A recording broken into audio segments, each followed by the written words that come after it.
Books and Booze, a bookish and wine-induced podcast from two book lovers who have never met. That is the power of the internet.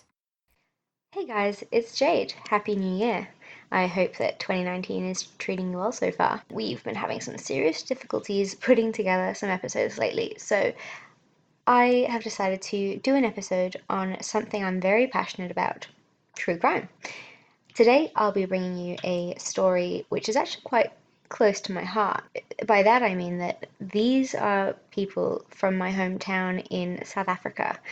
That's right, guys. Today I'm bringing you South African true crime.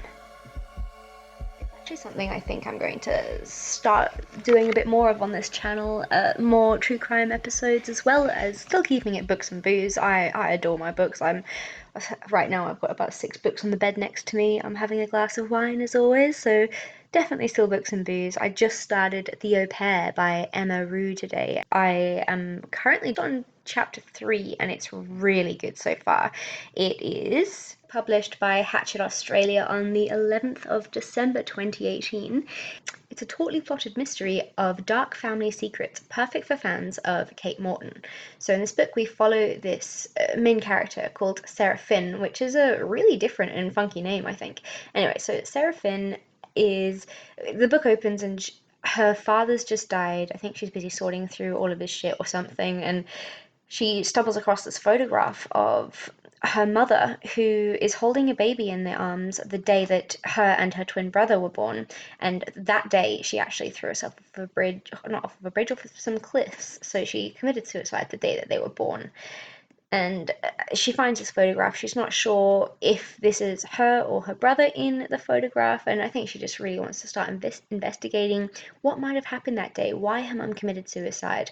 And amidst all of this, I think that she's starting to think that maybe she isn't related to her family at all, and that her twin brother isn't her twin brother. So it sounds very mysterious, and so far I am thoroughly enjoying it. Anyway, on to South African true crime.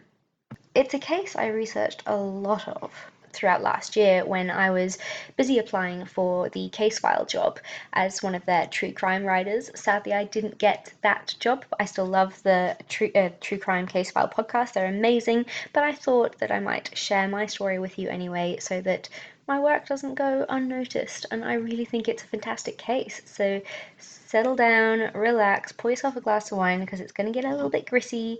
It might not be for everyone, so if you're one of those wonderful people that just drop by to listen about books, it might be time for you to tune out. Adios! It was the 7th of March in 2013, and the heat from the day had dropped in the popular beachy suburb of Clovelly, Cape Town, South Africa. The sharp, salty wind hurried 39-year-old Rosemary Theron home, nipping at her bare arms. Her legs were shaky from a full day up on stilts at a festival she was working at as a performance artist. At her front door, Rosemary paused for a moment, reluctant to walk inside. That morning, she'd gotten into an argument with her 18-year-old daughter, Phoenix Racing Cloud Theron. Oh no, that's a pretty crazy name. Let's just have a sip of wine. Both had said things they hadn't meant in the moment, as we all do when we fight with our loved ones. She tried to approach Theron about her financial situation.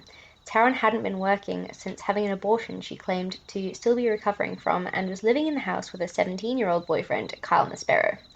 Maspero wasn't really helping the family financially either. Along with Theron's younger sister, Rosemary was struggling to provide for the full house and had to pick up extra performances such as puppeteering and dressing up like a clown to pay the bills. Maspero had become involved in the family argument that morning, telling Rosemary that Theron would make a much better parental figure than she ever could. Another constant feud in the house was how much Rosemary disapproved of her daughter's relationship with the young man.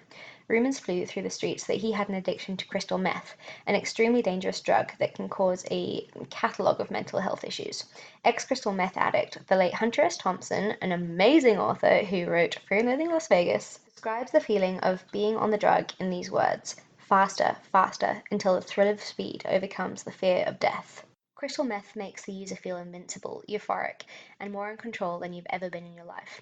She worried that he was leading her daughter down the same path, as she'd started to notice odd changes in her daughter's behavior. Rosemary's sister had told her some time ago that she believed Theron was under some kind of a love spell. He would never leave Theron's side, and the family noticed that he was overwhelmingly controlling. It got to the stage where he would even answer every single question on her behalf. I'd find that a little bit smothering. Maspero had been in and out of foster homes since the death of his mother when he was 5. He had a history of expulsion from schools due to drug use and theft, and had already been to rehab several times. He was riddled in an array of disturbing tattoos that made her shudder. The letters R.I.P. were inked across his wrist, and a scarecrow face with the mouth sewn shut stood out to her. These tattoos looked like they had been homegrown. And for those of you that don't know what that means, it means that basically he'd done them himself or gotten some idiot friend to do them for him. Rosemary was taken aback when she entered the house and was greeted by her daughter, who was looking at her apologetically. Theron walked up to her mother and said, "Sorry for fighting." She embraced her mother, and the two held one another for a few moments while Maspero crept up from behind and quickly threw a rope around Rosemary's neck. Her eyes flew open and panic set in as the rope pulled tighter around her throat. She tried to fight back, but her daughter was holding her firmly, not letting her move. Maspero seemed to be muttering under his breath as he tugged the rope tighter and tighter. It took Rosemary a few seconds to realize that he was counting. She could hear her youngest daughter crying from somewhere else in the house as she began to suffocate. 4 minutes passed before Rosemary let out her final breath. The young couple hid the body in the garden overnight before taking her to an open field and burying her in a shallow grave the following day. Shit. A number of days passed before Rosemary Theron's disappearance was reported. When questioned by the police, Theron said that she had seen her mother getting into a white Mercedes-Benz with an unknown driver. She mentioned that it wasn't uncommon for her mother to skip town for weeks at a time. She claimed that her mother lived a certain kind of lifestyle that being part of the Cape Town art circle had become known for. Upon checking Rosemary's telephone records, it looked as though the morning after the alleged sighting of Rosemary getting into the vehicle with a stranger, she had used her phone to contact her friends. Shortly thereafter, her phone had been switched off, never to be turned on again. An extensive search was launched, but after several months it was apparent that the case was turning cold. In these months, Theron and Maspero lived together and took care of Theron's younger sister. Theron would write updates of her life on Facebook addressed to her mother, letting her know that she was missing her very much, but that she shouldn't worry. She wrote that they were happy and that her younger sister was doing really well in school and starting to gain manners such as saying her pleases and thank yous. "We pray for you wherever you are, Mum. We love you very much," she wrote in one Facebook update. At other times, she would update her friends and family, letting them know of their financial difficulties. She would write that her earnings with Maspero were barely enough to keep scraping by to support them all. Throughout these months, Theron and Maspero visited the magistrate's court, where they were married despite her mother's absence. As the search for Rosemary continued, Maspero started to get anxious. Perhaps the police were finally starting to make headway on the case. He confided in a close friend, 20-year-old Godfrey Sheepers. After telling him what he had done, Maspero asked Sheepers to help him dig up the body and move it to a better location. Sheepers agreed, and the two took Rosemary to the sand dunes at the seaside resort of Strandfontein, a place tourists flocked to during the holidays.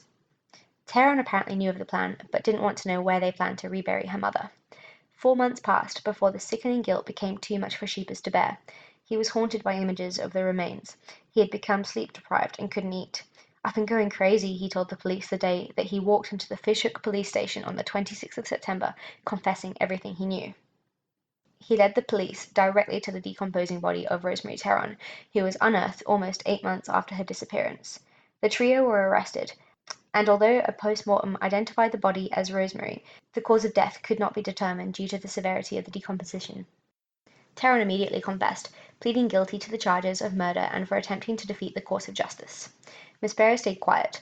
Throughout their interrogations, both Theron and Sheepers implicated Maspero as a key player in their crime and were willing to testify against him in court. However, defense lawyer William DeGrasse said the state case was so weak it would fail to put Maspero behind bars. Friends and family couldn't believe what had happened to Rosemary and described her as an amazing woman who touched thousands of people with her Medieval-like magic. If you don't know who Medieval is, that's Nelson Mandela. Learn some history, yeah? As the shocking case drew out, Theron's defense counsel offered an appeal of mitigation, listing a long account of sexual abuse and neglect throughout Theron's childhood. Theron admitted to having an argument with her mother on the night of her murder. During the argument, she had told her mother that she was frightened her younger sister was going to have the same upbringing that she'd experienced. Her sister was already lacking social skills and had been unable to attend school at the age of 9 years old. Theron's concerns had stemmed from her neglect throughout her childhood, which unraveled in court. Her parents were hippies, and according to Theron, they had neglected her virtually since birth. She would often have to steal food from houses around her because there wasn't much to eat at home. It had been an unstable life, moving around from place to place, often calling abandoned buildings, old buses, and unused garages home. Her parents separated when she was 3, and Theron was taken out of school when her mother couldn't afford to pay her school fees any longer. Being intuitive, she started using a homeschooling system to keep up her education. However, Rosemary traveled often and would often leave Phoenix in the care of her father for months at a time. At the age of 12, Theron was living with her father when her mother could no longer afford to look after her. He put her back into school, and this is where she started to experiment with alcohol, drugs, and sex. When Rosemary returned from her travels overseas, she was pregnant and soon gave birth to a son. Shortly after that, Theron's little sister also entered the world. Rosemary remarried, keeping Theron and her father apart despite his custody battle attempts. Theron and her 2 younger siblings became constantly exposed to the domestic violence that fueled her mother's relationship with her new husband. There was a series of sexual abuse that followed. During these years, Phoenix claimed to have been looking after her siblings while her mother would smoke marijuana and take psychedelic drugs. It was in 2010 when she met and developed a relationship with Maspero. Standing in court, Theron claimed to have been fully aware of what she was doing the night that she helped Maspero murder her mother. Glancing over at her partner, there was no remorse to be seen in his eyes. During her sentencing, Judge Robert Henney looked down at her and said, "This is a very serious offense, the planned and premeditated murder of your mother. The sentence agreed upon is, in my opinion, just. You killed someone near and dear to you, your own mother. It will haunt you for the rest of your life." Theron was sentenced to 20 years imprisonment, 5 of which were suspended on condition that she was not convicted of another violent crime during this time. She is said to hate herself for allowing Maspero to influence her while the couple were on drugs the night that they murdered her mother. She cries every single day and realizes that her actions were the biggest mistake of her life. Her friends are still confused by how she could have helped murder her own mother. They spoke of her through sobs as being such a sweet, friendly girl, but admit that there had always been undeniable pain behind her eyes. Maspero was detained for 6 months before claiming he was violently assaulted and victimized in his institute. He submitted an affidavit stating that his life was threatened and that he was in danger of being stabbed.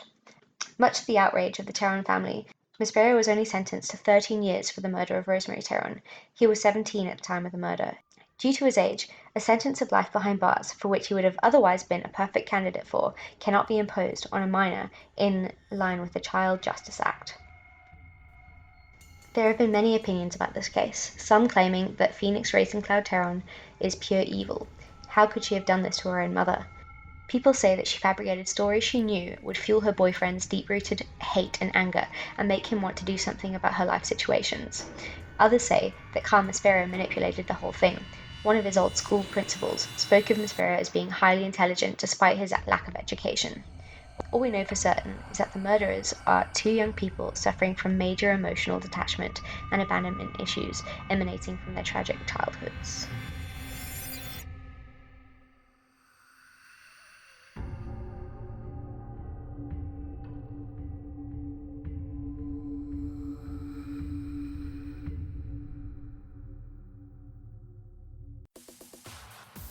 Thanks for listening to Books and Booze. You can find us on Instagram and Twitter under BooksBoozePod or email us at hello@booksboozepod.com. We're also on Patreon if you'd like to support our podcast by donating as little as $2 a month. If you're looking for a free way to support us, then you can leave us a review on Apple iTunes or Stitcher. It really helps other people find us. As always, it's been a pleasure. I'm Jade, and you can follow my Instagram at boho_bookworm, and Kiara is my co-host, and you can find her under bookish.kiki. Until next time, happy reading and drink responsibly.